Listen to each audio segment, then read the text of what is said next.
Hello नमस्कार दोस्तों, मैं हूं गोविंद शर्मा। ए स्टडी में आपका स्वागत है। जैसे कि अपने राजस्थान जेई और एसएससी जेई और अदर स्टेट जेई की क्लासेस चल रही हैं, उसमें सोइल इंजीनियरिंग चल रही है। सोइल इंजीनियरिंग के अंदर भी हमने कंपैक्शन को कंप्लीट करके और कल हमने कंपैक्शन के क्वेश्चन भी कर लिए थे, क्वेश्चन की कुछ प्रैक्टिस कर ली थी। उसके बाद मैंने कहा था कि आप अपने ऑब्जेक्टिव बुक, कोई सी भी एमसीक्यू बुक है, उससे क्वेश्चनों की प्रैक्टिस कीजिए और प्रैक्टिस करते रहिए। कहीं भी आपको दिक्कत आ रही है तो फिर आप कमेंट में बताइए, फिर उसके बाद अपना सॉल्यूशन देखेंगे। और कल हमने परमेबिलिटी को स्टार्ट कर दिया था, परमेबिलिटी ऑफ सॉइल। उसके बारे में बेसिक डिस्कशन क्या था, क्या परमेबिलिटी थी, वो मैंने आपको कल संक्षेप में समझा दी थी पूरी। बस कल मैंने आपको नोट्स बनाने से मना कर दिया था। मैंने कल नोट्स नहीं बनाने थे, कल आपको सिर्फ सुनना था। कल आपको परमेबिलिटी जितना भी ये लिखा हुआ आपके नोट्स के लिए, ये कल लगभग इस पर पूरे पे लगभग मैं चर्चा कर चुका हूँ कल। मैक्सिमम परमेबिलिटी क्या होती है, परमेबिलिटी को एकदम आप कॉन्सेप्टली आप समझ चुके हो। परमेबिलिटी क्या होती है, सीपेज क्या होता है, ये कल आप जान गए थे। कंपैक्शन को तो अपन अच्छी तरह पढ़ लिया, कंप्लीट भी कर लिया, उसके क्वेश्चन भी कर लिए। प्रॉपर्टीज ऑफ सोइल भी अपन ने कर लिया। जहां तक मैक्सिमम क्वेश्चन है सोइल के, जो डिप्लोमा लेवल पे जेई क्लासेज है, वहां पर कंपैक्शन तक इसके बाद एक कंसोलिडेशन चैप्टर होना है, वहां तक लगभग 10 क्वेश्चन में से 6-7 क्वेश्चन वहीं से ही पड़ जाते हैं। तो इसलिए जो इंपॉर्टेंट चैप्टर था आपके प्रॉपर्टीज ऑफ सोइल है, वहां से 3 क्वेश्चन तो पक्के पक्के आते हैं, 2 से या 3 क्वेश्चन तो वहां पे किसी भी जेई में, चाहे आप स्टेट जेई देख लो या एसएससी जेई देख लो या आप आईएएस देख लीजिए, वहां उस चैप्टर से क्वेश्चन आने ही आने, क्योंकि वहां पूरे प्रॉपर्टीज ऑफ सोइल पढ़ते हैं अपन। उसके बाद प्रॉपर्टीज के बाद अपन ने क्या करता है, सोइल में कंपैक्शन का इफेक्ट क्या पड़ता है, तो हमने कंपैक्शन पढ़ा। फिर हमने देखा परमेबिलिटी से सोइल में क्या इफेक्ट पड़ेगा, तो परमेबिलिटी पढ़ रहे हैं। उसके बाद देखेंगे कंसोलिडेशन से सोइल में क्या फर्क पड़ रहा है, तो कंसोलिडेशन पढ़ेंगे। फिर सोइल में शेयर स्ट्रेंथ का क्या फर्क पड़ता है, शेयर स्ट्रेंथ का क्या प्रॉपर्टीज चेंज होती है, तो शेयर स्ट्रेंथ पढ़ेंगे। फिर सोइल की बेरिंग कैपेसिटी पढ़ेंगे, फिर अर्थ प्रेशर पढ़ेंगे और लास्ट में फाउंडेशन कंप्लीट सोइल। तो इसलिए बस आराम से पढ़ते रहिए। जो आगे के चैप्टर हैं शेयर स्ट्रेंथ तक, वो बहुत ज्यादा इंपॉर्टेंट है। उसके बाद ना सोइल में क्या है, आप सिर्फ क्वेश्चन भी कर लोगे तो भी कोई दिक्कत नहीं है। बेसिकली क्वेश्चन जो बाकी सारा क्लियर यहीं से है। ओके, कल हमने परमेबिलिटी पढ़ी थी, तो परमेबिलिटी आपने बताया था सर परमेबिलिटी क्या होती है, एक बार और डिस्कस कर लेते हैं कि भाई सोइल मास के अंदर से, सोइल मास में से जब पानी प्रवाह हो सके, सोइल मास अपने में से पानी प्रवाह हो सके, होने देता है, तो उसी को हमने परमेबिलिटी ऑफ सोइल कहा था। तो मतलब कैसे होगी सर, कि सर जितना कि सोइल पार्टिकल में जितने एयरवॉइड ज्यादा होंगे, जिस सोइल पार्टिकल में जितने ज्यादा एयरवॉइड होंगे उस सोइल की परमेबिलिटी उतनी ही ज्यादा अधिक होगी। और जिस सोइल पार्टिकल में एयरवॉइड जितने कम होंगे, उस सोइल की पार्टिकल की जगह की परमेबिलिटी क्या होगी, उतनी ही कम होगी। तो हम अज्यूम कर सकते हैं कि आप खुद अंदाजा लगाइए कि किस टाइप की सॉइल में एयरवॉइड ज़्यादा होंगे और किस टाइप की सॉइल में एयरवॉइड कम होंगे। तो आपने स्वाभाविक सी बात की सर, ग्रेवल हुआ, सैंड हुआ, ग्रेवल हुआ, बड़े जितने बड़े पार्टिकल होंगे उसके अंदर एयरवॉइड इतने ज़्यादा होंगे। एयरवॉइड मतलब रिक्तियाँ खालिस्तान, जितनी ज़्यादा रिक्तियाँ होंगी तो पानी इजीली उसमें से जा सकेगा। और जितने फाइन पार्टिकल होंगे वो आसपास होंगे, बॉन्डिंग से जुड़ेंगे, तो उसमें एयरवॉइड कम होंगे, और एयरवॉइड कम होंगे तो उसकी परमेबिलिटी भी कम होगी। तो आपका कहने का मतलब ये है सर कि कोर्स ग्रेन सोइल का जो परमेबिलिटी होती है वो फाइन ग्रेन सोइल से ज्यादा होती है। कोर्स ग्रेन मतलब जिसके बड़े पार्टिकल हो, और फाइन ग्रेन मतलब छोटे पार्टिकल। तो कोर्स ये बात लिख, जो इंपॉर्टेंट बात है उसको नोट डाल के लिख लिया करो, ठीक है। कोर्स ग्रेन सोइल की जो परमेबिलिटी होती है वो फाइन ग्रेन सोइल से अधिक होती है। अब मैंने कल आपको ये चीजें बता दी थी, अब आपने को नोट्स बनाने वाली बात आई थी मैं कि लिखना क्या है। तो सबसे पहले आप चैप्टर में हेडिंग डालोगे ऊपर permeability of soil, permeability of soil.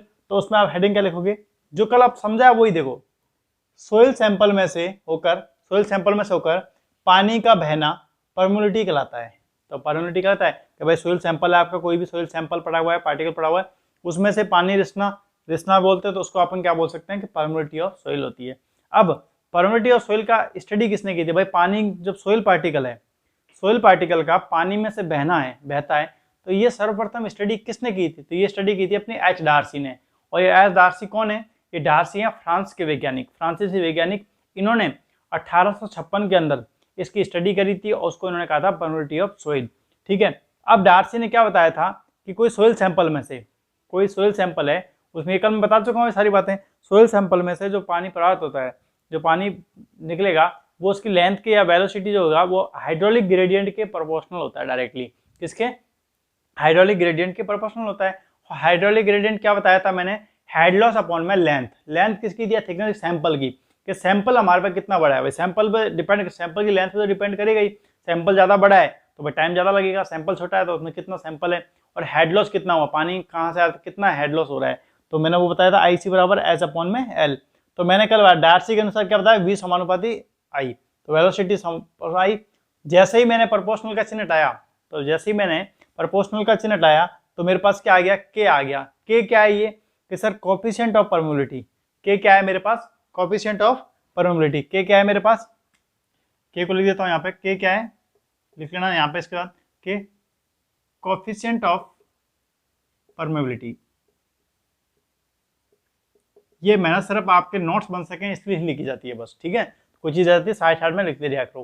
तो ठीक है, वेलोसिटी बराबर क्या होगा, प्रोपोर्शनल आई हो जाएगा, V बराबर KI हो गया, और Q बराबर डिस्चार्ज की टर्म में देखें, डिस्चार्ज बराबर क्या होता है कि सर एरिया इंटू वेलोसिटी। तो Q बराबर AV, तो यहाँ V की जगह मैंने KI पुट कर दिया, तो क्या हो गया मेरे पास, क्यों किया डार्सी। ये मैंने कल आपको समझा दिया था, क्यों बराबर कि डार्सी ने ऐसा क्यों किया, आपको याद रखना पड़ेगा। डिस्चार्ज की टर्म में डार्सी ने ऐसा क्यों किया, तो ये भाई यूं इसलिए किया, क्यों बराबर KIA। ये क्या, यहाँ से न्यूमेरिकल उठ जाते हैं। अब मैं देखूं तो इससे हमें ये पता चलता है कि डार्सी की डिस्चार्ज है, डार्सी की डिस्चार्ज की टर्म में बात करें, भाई वो वेलोसिटी की टर्म में था, डिस्चार्ज की बात में तो हाइड्रोलिक ग्रेडियंट के समानुपाती, एरिया के प्रोपोर्शनल, तो क्यू प्रोपोर्शनल आई है। तो आई जैसे आप प्रोपोर्शनल हटाते हो तो क्या होता है, कोफिशिएंट ऑफ परमेबिलिटी। तो क्यों किया, वही चीज आ रही है सेम।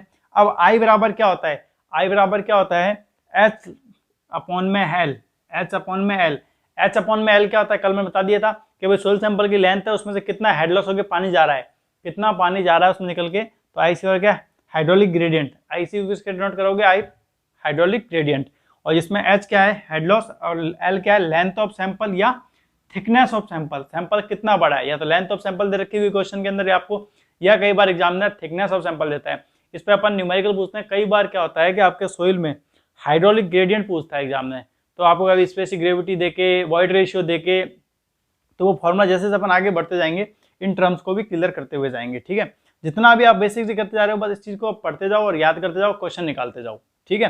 तो क्यों किया, तो आई बराबर क्या होता है, H अपॉन में L, तो मैंने आई की जगह पुट कर दिया H अपॉन L। तो K बराबर क्या आ गया, QL upon H, QL upon में AH।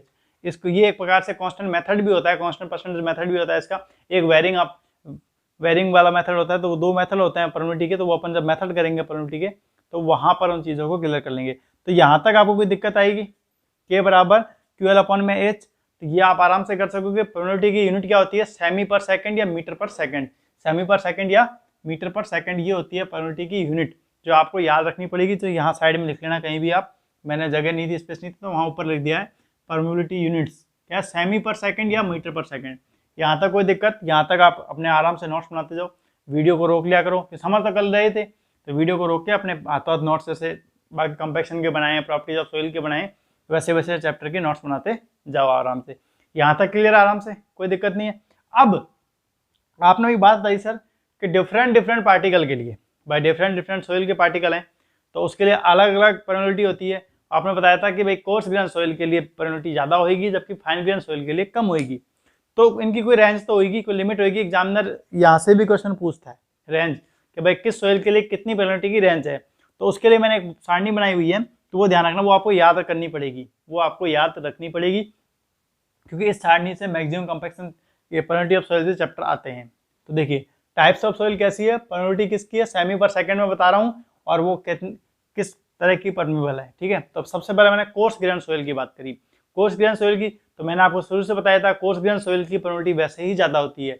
क्यों होती है सर ज्यादा, क्योंकि इसमें एयर वर्ड ज्यादा होते हैं, और एयर वर्ड ज्यादा होंगे तो इसमें पानी आसानी से बहुत ज्यादा निकल सकेगा, और पानी निकल सकेगा तो वही परमिटिविटी। और परमिटिविटी होती क्या है कि सोइल सैंपल में से जितना ज्यादा पानी निकलना वही परमिटिविटी।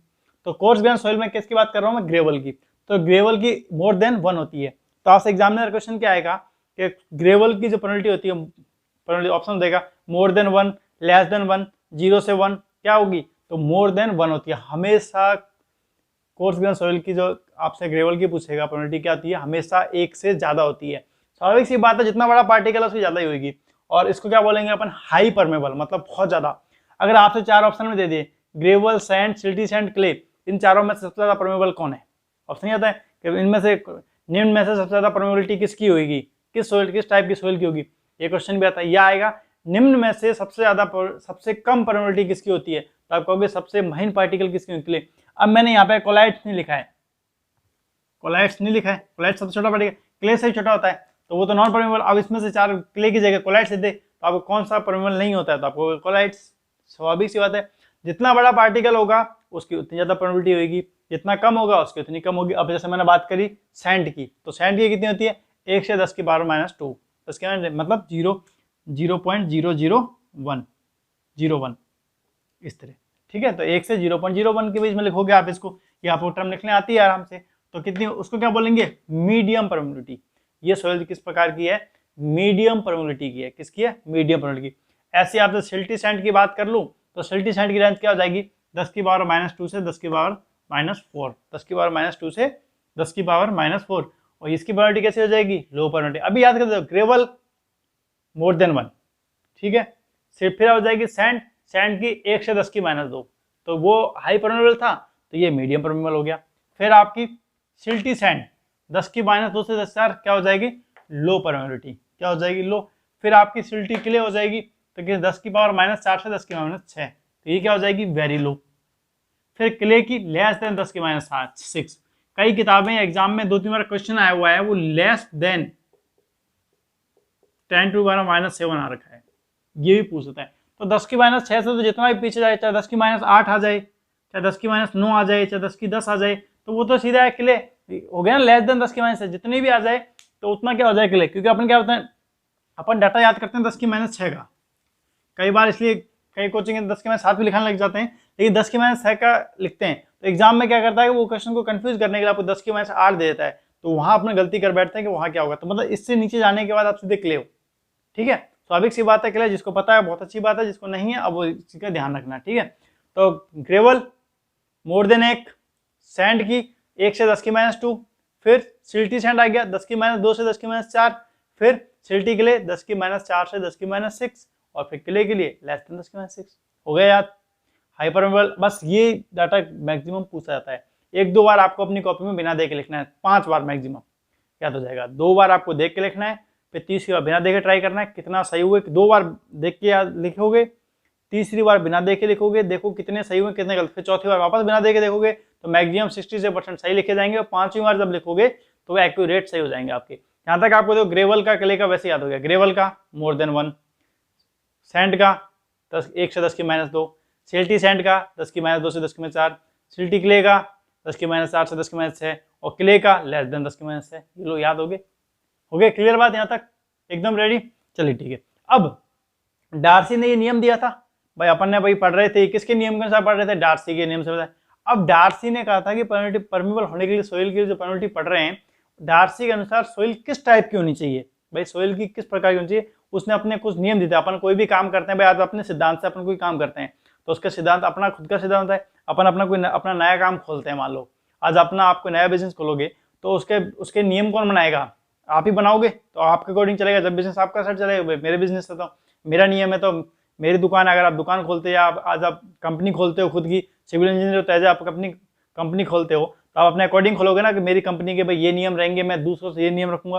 तो इसी प्रकार डार्सी ने जब अपने लॉ दिया, तो उसने अपना नियम दिया कि भाई इसके मेरे अकॉर्डिंग सोइल इस टाइप की होनी चाहिए, ऐसे होनी चाहिए, जब सोइल ऐसे गए। तो उसने कहा जब परमेबिलिटी के लिए सोइल का जो फ्लो होना चाहिए वो कैसा होना चाहिए, लैमिनार फ्लो होना चाहिए, पहला नियम। ये लिखना है आपको नोट से, ठीक है ना, ऐसे किसी डार्सी लॉ, यहाँ से क्वेश्चन बहुत ज्यादा आता है। तो फ्लो कैसा होना चाहिए, लैमिनार। लैमिनार फ्लो क्या होता है, आपने एफएम में पढ़ा होगा अपनी डिपो क्लास में, कि आगे वाला जो पीछे वाला जो कण होता है वो आगे वाले पथ का अनुसरण करता है। मतलब तो समझे नहीं, कोई बात नहीं, कोई लिक्विड बह रहा है, ये मान लो, ये जब नदी नहर पानी बह रहा है, लैमिनार फ्लो, तो ये जो आगे वाले पार्टिकल है, आगे वाला पार्टिकल जैसे जब पीछे वाला पार्टिकल सेम इसी का अनुसरण करता है। मतलब आगे वाला पार्टिकल सीधा बह रहा है, तो पीछे वाला पार्टिकल उसके पीछे पीछे चल रहा है एकदम। तो एक मतलब एक वे में फ्लो हो रहा है, एक वे में फ्लो हो रहा है, मतलब एक वे में पार्टिकल सेट है, तो वो होता है लैमिनार फ्लो, समझ गए। और टर्बुलेंट फ्लो क्या होता है, वो एक दूसरे का अनुसरण नहीं करते, पार्टिकल जो होते हैं एक दूसरे का अनुसरण नहीं करते। चलो ठीक है। दूसरी बात क्या कहता है कि सोइल फुली सैचुरेटेड होनी चाहिए। दूसरी बात क्या कहता है, सोइल फुली सैचुरेटेड होनी चाहिए। अब मैं फुली सैचुरेटेड का मतलब क्या समझू कि सर इसमें एरोवेट 0 होने चाहिए, आपने बताया हुआ, जिसमें डिग्री ऑफ सैचुरेशन का मान 1 होना चाहिए, डिग्री ऑफ सैचुरेशन का मान 1 होना चाहिए, आप ये पढ़ के आ रखे हो। और परसेंटेज ऑफ एयरवेट का मान 0 होना चाहिए। जब मैंने ये प्रॉपर्टीज ऑफ सोइल पढ़ाई थी वहाँ पे, तो वहाँ पे मैंने डिग्री ऑफ सैचुरेशन फॉर्मूला बताया था VW/VB, याद है सबको, नहीं होगा तो आप याद नहीं करोगे तो कैसे होगा। और परसेंटेज ऑफ एयरवेट का क्या पढ़ाया था मैंने, VA/VB। तो आप जब तक याद नहीं करोगे इसका, तो याद नहीं रहेगा, ठीक है, तो आपको याद रखना पड़ेगा एयर कंटेंट। अब चलिए, फ्लो लैमिनार होना चाहिए, सोइल फ्री सैचुरेटेड स्टेज में होनी चाहिए। ये थ्योरी केवल sand, silt, clay, fine grain soil के लिए एप्लीकेबल होता है। ये सोइल किसके लिए? Sand, silt. तो कहने का मतलब सर सैंड से ऊपर ग्रेवल ले लूँ तो नहीं, ग्रेवल का नहीं, जितने ज़्यादा बड़े पार्टिकल उसके लिए भी एप्लीकेबल नहीं है, और छोटे पार्टिकल उनके लिए भी एप्लीकेबल नहीं है। तो मतलब सैंड, सिल्ट, क्ले के लिए क्यों नहीं है सर? जितने ज़्यादा बड़े पार्टिकल होंगे तो उनका फ्लो उस हिसाब से नहीं हो पाएगा, और ज़्यादा छोटे पार्टिकल होते हैं वो लैमिनार फ्लो नहीं हो पाएगा, टर्बुलेंट फ्लो से। तो जैसे बड़े पार्टिकल होंगे तो बस ये फ्लो की वजह से, क्योंकि क्यों है ये पार्टिकल के लिए? क्योंकि हम डार्सी ने क्या कहा है कि फ्लो लैमिनार होना चाहिए, और लैमिनार फ्लो के लिए जो पार्टिकल साइज है बहुत अच्छा है, सैंड, सिल्ट, क्ले का पार्टिकल, ठीक है। तो आपसे बस एग्जाम में पूछेगा, 4 ऑप्शन दे देगा, 3 निम्न में से डार्सी के अकॉर्डिंग परमिटिविटी के लिए निम्न है उपरोक्त सभी या नहीं, 4 नहीं, 3 दे देगा, चौथा कुछ गलत बता देगा। तो आपको देखना पड़ेगा फ्लो लैमिनार है, वहां दे देगा सोइल अनसैचुरेटेड होनी चाहिए, थ्योरी केवल ग्रेवल के लिए एप्लीकेबल है। तो क्या निम्न में से कौन सा सही है, या निम्न में से कौन से सही है? ये क्वेश्चन आजकल ज्यादा के क्वेश्चन क्या आने, 4 ऑप्शन की बजाय ये निम्न में से कौन सा संकेत सही है, ये क्वेश्चन ज्यादा आ रहे हैं। ये मिलाप करने वाले, सुमेलित करने वाले, और निम्न में से कौन कौन से कथन सही है, निम्न में से कथन सत्य कथन को पहचानिए या असत्य कथन को पहचानिए। ये क्वेश्चन अभी आजकल के जो ट्रेंडिंग कर रहे हैं बहुत ज्यादा कर रहे हैं। तो इसलिए क्यों कर रहे हैं कि इसमें क्या होता है कि अपने को अगर सारे पॉइंट याद हैं जब तो अपन इसको सही कर पाते हैं, नहीं तो कहीं पहले क्या होता था, मैक्सिमम क्वेश्चन पहले जाता था 4 ऑप्शन पे आते थे, अपने पता था एक तुक्का बैठ जाएगा। लेकिन अब अपने को अगर तीनों चार लाइनें आती हैं जब भी अपने से क्वेश्चन सॉल्व हो पाएगा। तो फ्लो लैमिनार होना चाहिए, ये अपने याद रहना चाहिए, सोइल फुली सैचुरेटेड होनी चाहिए, और क्ले पार्टिकल कैसे होना चाहिए, सैंड, सिल्ट, क्ले के लिए एप्लीकेबल होता है। चौथी बात, डार्सी लॉ के अनुसार अगर सोइल में अगर लैमिनार फ्लो हो रहा है तो उसके रेनॉल्ड नंबर की संख्या 1 से कम आनी चाहिए। बहुत बार आया हुआ ये, एएन में भी आया था, आरपीएससी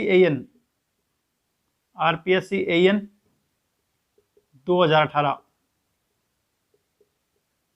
यहां से आया था क्वेश्चन कि अगर आपके डार्सी लॉ के अनुसार की सोइल में जब लैमिनार फ्लो होता है तो रेनॉल्ड नंबर कितना होना चाहिए, more than 1, equal 1, less than 1, या इनमें से कोई नहीं। तो 4 ऑप्शन आपको दें तो हमेशा रेनॉल्ड नंबर 1 से कम होता है। जब डार्सी लॉ के अनुसार लैमिनार फ्लो हो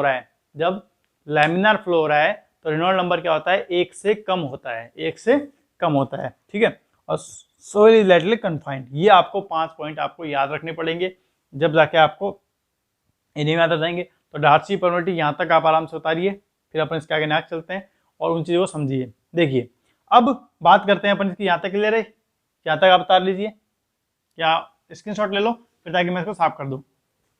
तो परमिटिविटी चल रही है, इसके बाद अपन इसमें थोड़े से और इसकी प्रॉपर्टीज पढ़ेंगे। इंपॉर्टेंट चैप्टर है इसलिए थोड़ा सा ध्यान से पढ़ना, ठीक है। अब इसमें आपने वेलोसिटी पढ़ी है, क्या इसमें डिफरेंट हाइड्रोलिक ग्रेडियंट के प्रोपोर्शनल होता है परमिटिविटी। अब बताइए मुझे, आपने डार्सी लॉ ने क्या क्या बताया था, अब आपके सामने से मिट गया है, और बता लिया सोइल कैसी होनी चाहिए, फुली सैचुरेटेड होनी चाहिए, और फ्लो कैसा होना चाहिए, लैमिनार होना चाहिए। अगर सोइल का साइज 10⁻⁻⁷ से कम है तो सोइल किस प्रकार की होगी भाई, क्ले।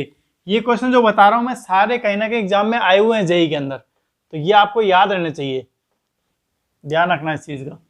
ये आप सारे याद करोगे जब आपका काम चलेगा, और पीछे के चैप्टरों को प्लीज याद करते रहा करो, साथ साथ पढ़ते रहा करो, और कुछ नहीं, पीछे के चैप्टरों को नहीं पढ़ोगे तो साफ होता हुआ चला जाएगा, ठीक है। तो ये अपने हो गया।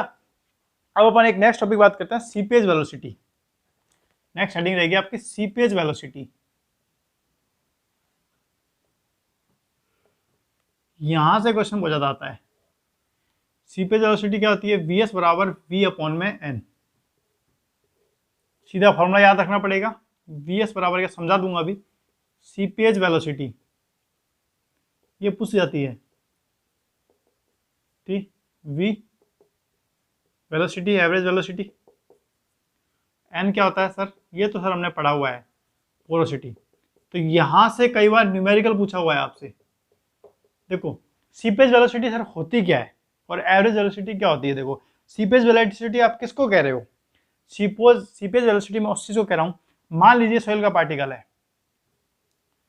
यहां से मुझे सोइल पार्टिकल में से पानी निकलेगा तो वो सोइल पार्टिकल जाएगा तो पूरे, या तो पूरे एरिया में होके जाएगा या तो पूरे में, क्योंकि मैं कांस्टेंट वैल्यू एवरेज वैल्यू मानता हूँ। जब मैं वेलोसिटी एवरेज वैल्यू मानता हूँ, जब मैं थ्योरेटिकल वैल्यू मानता हूँ, तो मैं मानता हूँ कि सोइल का, जब यहाँ से सोइल में से पानी यहाँ प्रवेश कर रहा है तो वो पहले पूरे पार्टिकल होके फिर बाहर निकल रहा है, फिर पूरे पार्टिकल बाहर लग रहा है। तो वेलोसिटी बराबर क्यू बराबर क्या होता है, एरिया इंटू वॉल्यूम। मैं वेलोसिटी मान लूँ तो वेलोसिटी क्या हो जाएगा, क्यू अपॉन में ए। वहीं मैं ये मान लूँ तो v बराबर क्या हो जाएगा, क्यू अपॉन में ए। समझ गए मेरी बात को। तो ये मैं मान रहा हूँ कि पहले मैं मानता हूँ कि जब पार्टिकल में से पानी निकल रहा है तो पूरे पार्टिकल को भिगोते हैं, उसके बाद निकलेगा। और एक सिंपल वेलोसिटी मान रहा हूँ कि उसको सिर्फ जो वे मिलता गया, जो पानी निकला, जो वे निकलता गया, वो सीधा वे निकल के सीधा वो निकल गया, उसने पूरे पार्टिकल। तो ये तो मेरी एक प्रैक्टिकल चीज हो गई, एक प्रैक्टिकल चीज हो गई, ओके। और ये मेरी एक थ्योरेटिकल चीज होगी। तो इस कंडीशन में एरिया ज्यादा है कि एरिया कम है, सर इस कंडीशन में एरिया से ज्यादा है, एरिया कम है, एरिया कम है, एरिया कम है, क्यों, पूरे सोइल पार्टिकल को नहीं भिगो रहा है, तो इसमें एरिया कम है, तो एरिया कम है तो वेलोसिटी ज्यादा है। और इसमें देखिए एरिया ज्यादा है, क्यों, पूरा एरिया घेर रहा है सैंपल का, तो एरिया तो वेलोसिटी कम है। तो इसी वेलोसिटी को बोलता हूं मैं सीपेज वेलोसिटी, सीपेज वेलोसिटी। क्योंकि सीपेज आपने क्या पढ़ा था, कि सीपेज पढ़ा सर के है ना, कोई पाइपिंग फेलियर में से कोई पानी निकल रहा है, जिस तरह से बाहर निकलता है, किसी जगह से बाहर निकल जाता है, सीपेज यहाँ पहुंच जाता है, तो वो किसी पाइपिंग फेलियर, मतलब उसको एक रास्ता मिल जाता है पानी को एयर वॉइड में से, ये मान लीजिए सोइल पार्टिकल है। देखिए दोबारा समझ लो एक बात, कोई बात नहीं, चीजों को समझ जाओगे तो रटना नहीं पड़ेगा। मान लीजिए सोइल पार्टिकल है, ये सोइल पार्टिकल है, ठीक है बस। अब यहां से पानी निकला, पानी गया यहाँ से बहता हुआ, पानी यहाँ से बहता हुआ, जहां जहां उसको वे मिलता गया, जहां जहां उसको वे मिलता गया, और पानी रिश्ता रिश्ता जहां एयरबर्ड से रिश्ता निकलता वो नीचे आ गया, तो उसको एक ये वे मिल गया कि भाई यहाँ से अपन कहते हैं इस जगह से लीकेज कर रहा है, अपन उसको आम भाषा में क्या कहते हैं, लीकेज कर रहा है। लेकिन वहां से क्या हो रहा है, तो अपन इसको टेक्निकल भाषा से सीपेज हो रहा है, यहाँ से सीपेज हो रहा है भाई, या डैम बना हुआ ऊपर या कहीं से बना तो लीक कर रहा है, सीपेज हो रहा है। अब और इसमें मैं मानता हूँ थ्योरेटिकल में क्या होगा कि भाई पूरे सैंपल को पहले पानी जाएगा, पूरे सैंपल को उसके बाद पानी निकलेगा, तो ये मैं थ्योरेटिकल वैल्यू को मानता हूँ। तो इसमें एरिया मेरा क्या है, बढ़ जाता है, और उसमें एरिया क्या होता है, सीपेज में कम हो जाता है। इसलिए हमेशा सीपेज वेलोसिटी का मान एवरेज वेलोसिटी से ज्यादा होता है। देख लिया आपने क्यों होता है, क्योंकि यहाँ पे एरिया कम हो जाता है, यहाँ पे एरिया बढ़ जाता है। एरिया कम हो गया तो वेलोसिटी का मान बढ़ गया, यहाँ पर एरिया ज्यादा हो गया तो वेलोसिटी कम होगी। तो सीपेज वेलोसिटी का मान जो होता है हमेशा एवरेज वेलोसिटी से हमारे क्या होता है, ज्यादा होता है सीपेज वेलोसिटी का। तो ये आपसे कई बार न्यूमेरिकल एग्जाम में पूछ लेता है, कई बार आपसे एग्जाम, तो हमेशा जो वेलोसिटी, कई बार क्वेश्चन पूछा जा सकता है कि सीपेज वेलोसिटी का मान होता है एवरेज वेलोसिटी के बराबर या एवरेज वेलोसिटी से कम, तो या उसके इक्वल। ध्यान रखना, नॉट सीपेज वेलोसिटी का मान एवरेज वेलोसिटी से, इस वेलोसिटी से ज्यादा होता है। और इसका एक भी ये भी टर्म है कि हमेशा पोरोसिटी जो होती है, इसका एक कंडीशन ये भी है कि पोरोसिटी हमेशा क्या होती है, n से 1 से कम होती है। n बराबर क्या होता है, volume of void upon total volume, यही पढ़ते आए थे पोरोसिटी। तो हमेशा मैंने कहा था कि जब n का मान है हमेशा क्या होता है कि 0 से ज्यादा होता है n, और 1 से हमेशा कम होता है। तो 1 से हमेशा कम रहेगा, तो मैंने मान लिया वेलोसिटी हमेशा क्या होगी, वेलोसिटी मान लो मैं 1 के बराबर मान लूँ कि 100% मान ली मैंने, लेकिन पोरोसिटी n का मान कभी भी 100% नहीं होता, हमेशा 1 से कम ही होता है, हमेशा 100% से कम ही होता है, कुछ ना कुछ होगा।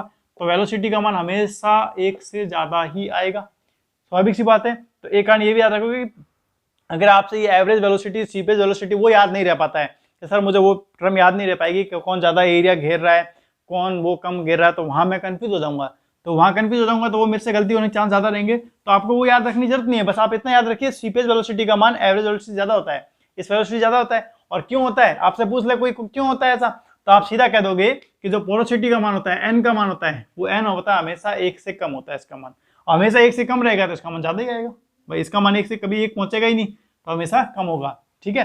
तो ये चीज आपको क्या याद रखनी है, आपको याद रखनी है, फ्लो वेलोसिटी, पोरोसिटी हमेशा 1 से कम होता है। तो सीपेज वेलोसिटी क्या होगी, v अपॉन में n, तो ये लिख देता हूँ, vs लिख दिया, सीपेज वेलोसिटी, अपने नोट्स में लिखते जाओ, सीपेज वेलोसिटी, समझ गए।